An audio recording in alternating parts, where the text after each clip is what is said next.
Bonjour, je vais vous parler du speedrun.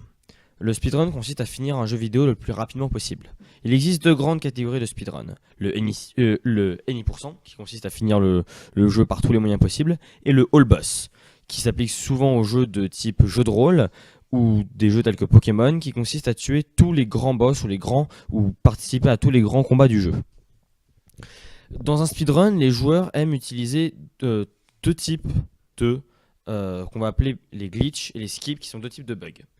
Les glitches sont des bugs qui permettent de briser la physique et les mécaniques du jeu, qui permettent par exemple de voler dans un jeu où on peut techniquement pas voler. Les skips, ce sont des bugs ou des glitches qui permettent de zapper une zone du jeu, donc à la sauter, à ne pas la faire, pour aller plus vite. On parle aussi dans les speedruns de RNG, Random Number Generator.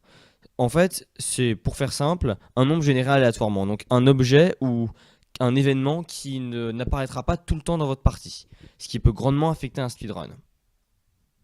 On parlera aussi un peu des speedruns de type Broken%, qui consistent à finir le jeu en détruisant les mécaniques de jeu et en exploitant les glitches de la physique elle-même du jeu, qui permet même parfois de finir des jeux en seulement quelques secondes.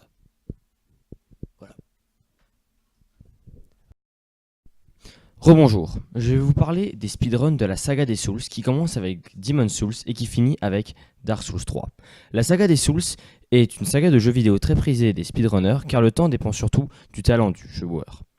Un des autres grands trucs de la saga des Souls est que le boss de fin est toujours quelque chose de particulièrement pathétique. Dans Demon's Souls, il y avait un principe d'archipierre qui nous téléportait dans l'un des 5 mondes du jeu.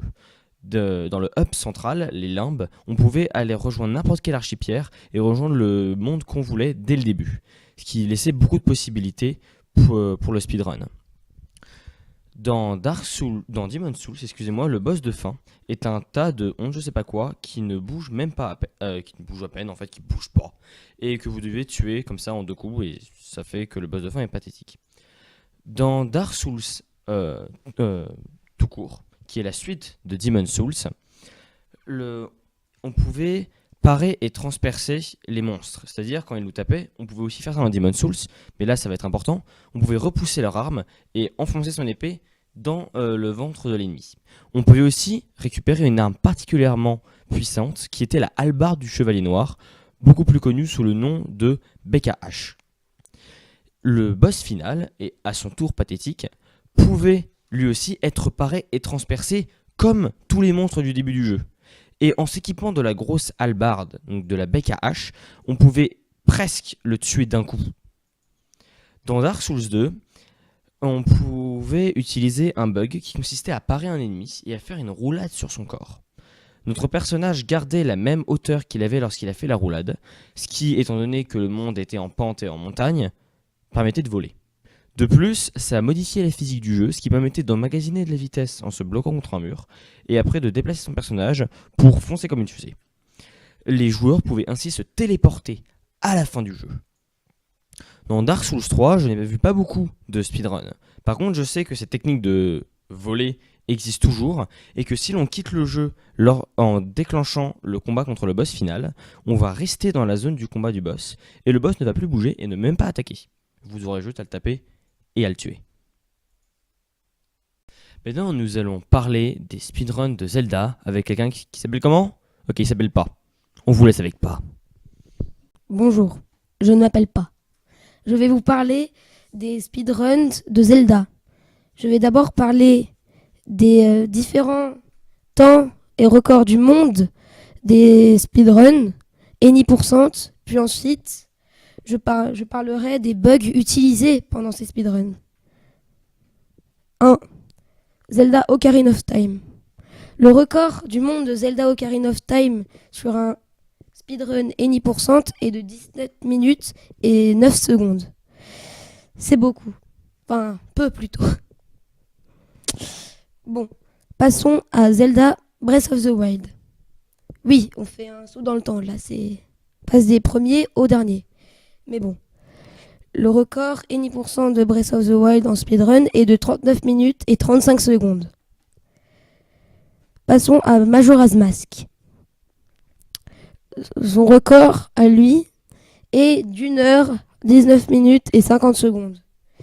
C'est beaucoup, oui, mais bon, il y a pire.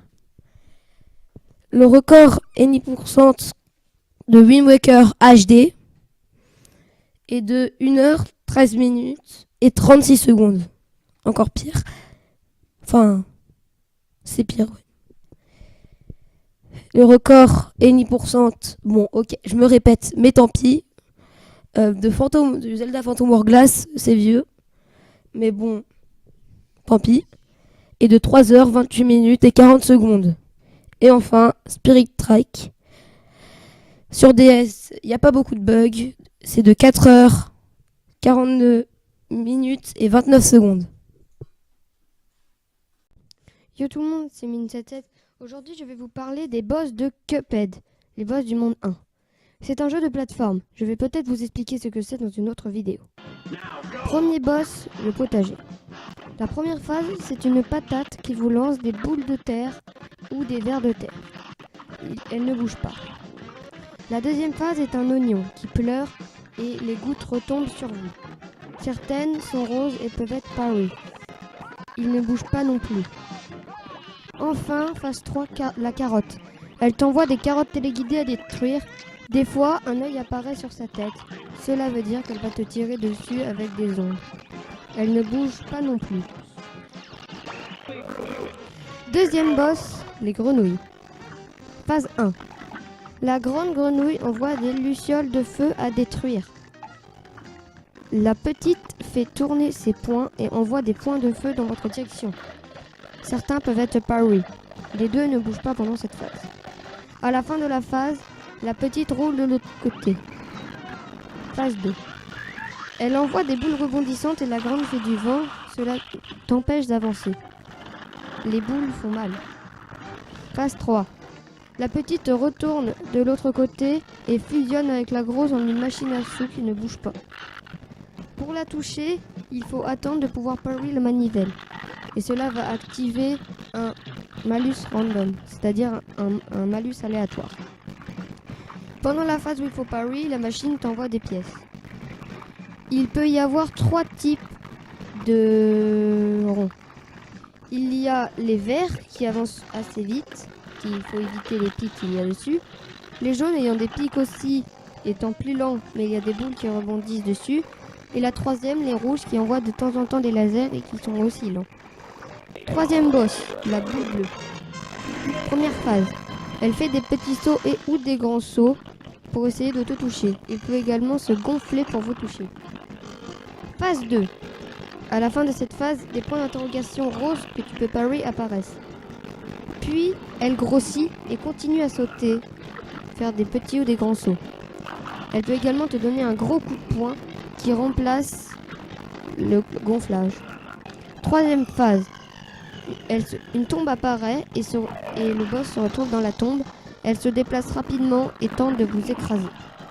Quatrième boss, la femme étoile. Cela se passe dans les airs, donc il n'y a pas de gravité et vous êtes dans un avion. Phase 1. Elle vole et se déplace en faisant des 8.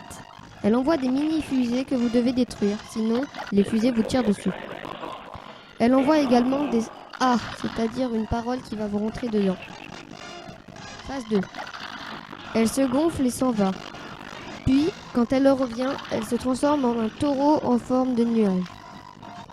Il y a toujours les mini-fusées qui tentent de vous tirer dessus. De temps en temps, elle vous charge dessus et continue à se déplacer en 8. Puis elle redevient encore une femme, et après ça, elle a une nouvelle attaque. Elle peut lancer des mini-tornades. Phase 3. Elle gonfle et elle se renvoie comme à la fin de la phase 1. Elle revient, mais cette fois, ce sont des siamois nuages avec des boules. Les mini-fusées sont encore là et restent là jusqu'à la fin de la phase 3. Elle envoie une boule au milieu de l'écran qui vous tire dessus. Puis elle redevient la femme. Et enfin, phase 4, elle devient une sorte de lune. Des étoiles se déplacent autour de vous, certaines peuvent être parées. Elle fait apparaître des ovnis qui ont 2 couleurs différentes. Les rouges tirent si jamais vous passez en dessous d'eux, donc il faut aller assez vite. Alors que les jaunes, il faut attendre qu'ils tirent avant de passer. Dernier boss, la boss fleur. Elle ne bouge pas du tout le long du combat. Elle tire en l'air et des balles et des graines retombent sur vous. Certaines deviennent des plantes qui explosent. d'autres des machins noirs. Et la dernière fait apparaître une citrouille qui vous tire dessus. Vous devez la détruire. Elle peut également lancer des navets boomerang et des carottes téléguidées. Une fois pendant le combat, elle se met à charger en dessous. La deuxième phase, la boss s'énerve et le sol devient piquant à cause des ronces. Vous ne pouvez plus descendre des plateformes. De temps en temps, certaines plateformes se font attaquer par des ronces, donc vous devez changer de plateforme. Elle peut également vous envoyer des boules de pollen et certaines sont apparues. C'est la fin du boss. D'ailleurs, Cuphead s'est fait arnaquer au poker. Voici le guide des arnaques avec Gibbs. Bien, yo tout le monde, c'est Guise. Et aujourd'hui, on va parler des arnaques sur tous les réseaux en fait. Donc c'est pas la peine de dire précisément quel réseau. Je pense que ça part de soi-même. Alors, la principale est les enfants. Donc du coup, beaucoup de ces cibles seront principalement des enfants. Merci Captain Obvious. Et c'est de tout type. Alors préparez-vous. D'ailleurs, un virus où il y en a doit apporter de l'argent. Voilà. Donc nous avons Miss Bongo. Elle, c'est un service surtaxé pour téléphone. Classique. Ensuite, nous avons les virus. Eh oui, les fameux virus. Nous avons les adwares. Nous avons bref, avec, par exemple, on se retrouve avec MyWay à la place de Google. Voilà. C'est assez problématique, disons. Et là, c'est le principal, c'est encore les enfants qui pensent à installer installer leur programme et qui installent un gestionnaire d'installation. Ensuite, nous avons les bitminers. Alors, eux, c'est des petits trucs qui vont miner des bitcoins sur votre ordinateur. Vous pouvez le mettre jusqu'à 0 Go de RAM. Ensuite, nous avons les adwares. Eux, en gros, tu pars 10 minutes aux toilettes. 10 minutes, oui, parce que t'as ton téléphone. Tu reviens, t'as 60 pubs ouvertes. C'est insupportable. L'exemple le plus connu est, bien sûr, Boxor, qui est absolument insupportable et rend inutilisable ton PC. Ensuite, nous avons les spyware. Eux, ils vont prendre vos données et les revendre. Parce que oui, ça se revend très cher, les données sur le Darknet. L'exemple le plus connu est, bien sûr, Bondi Buddy. Le petit truc mignon qui te vole tes données. Regardez comme il est mignon, ce petit truc. Ah, je le déteste. Ensuite, nous avons les ransomware. Eux, ils vont chiffrer vos données et vous demander de l'argent pour les récupérer. L'exemple le plus connu est WannaCry, qui a fait un énorme fléau. Ensuite, nous avons un monde où l'usurpation d'identité est classique. Regardez-moi, ça c'est officiel. Hein. Vous avez vu, c'est officiel. Parfois, ce sont des hackers. Parfois, des gens classiques comme toute autre personne sur Instagram. Instagram est un lieu où on partage des photos, des photos magnifiques de paysages, des photos d'animaux comme cette magnifique image venant de Squeezie, merci beaucoup, ou autres trucs qu'on n'a pas besoin de préciser tellement ils sont pas barrés. Oui, merci PewDiePie, hein, on te remercie. Hein. Dans les arnaques. Alors, on va nous demander des codes à un numéro surtaxé, bien sûr, je l'ai flouté d'ailleurs. Et tous les chemins mènent à Rome, ou plutôt à la fausse convocation au commissariat. Toi, tu penses que ton youtubeur préféré veut t'offrir un iPhone X avec la couleur, ton nom d'adresse, etc. Pour au final, tu te dis, allez, encore un SMS et j'arrête, après tout, je verrai mon iPhone. Mais ils te prennent vraiment pour un gros pigeon. Merci de m'avoir écouté parce que je pense que ça sensibilise des gens. Salut, je suis Mister Histo, je vais vous parler de Louis XIII. Il est né le 27 septembre 1601 à Fontainebleau, son père est Henri IV et sa mère Marie de Médicis. Il a habité au Châteauneuf de Saint-Germain-en-Laye et au Palais du Louvre. Il a été couronné le 17 octobre 1610 à 9 ans, après la mort de son père. De 1610 à 1614, sa régente est sa mère, Marie de Médicis. Il est de la maison des Bourbons. Vous savez d'où vient le nom de juste de Louis XIII ? On l'appelait comme ça car il est né en fin septembre. Vous vous rappelez, je l'avais dit en début de vidéo. Le rapport, il était de signe balance, le symbole de la justice. On lui a donné son surnom dès le début de son règne. Autre anecdote, saviez-vous que Louis XIII avait d'autres métiers que roi ? Un jour on le voyait menuisier, l'autre imprimeur et encore un autre jour cuisinier.